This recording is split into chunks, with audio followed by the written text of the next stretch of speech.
Magandang umaga mga lods. Inaanyayahan ko ho kayong kumain at ito ho yung ulam ko ay kuha ko kagabi.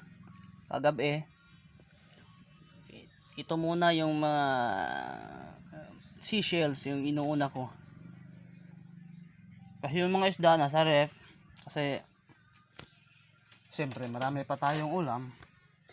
Nahuli natin nung nakaraang gabi. So ito muna. Ito naman yung laman loob. Yung sa tiyan ng isda. Tawagin sa amin ay bihod. Tsaka mga bituka. Nilagay sa dahon. Tsaka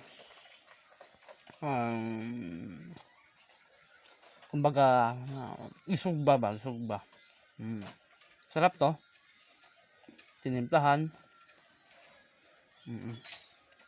Inihaw. Iba kasi yung ihaw sa amin sa Bisaya. Ang ihaw is kinasa yan is sa Tagalog. So kain tayo guys.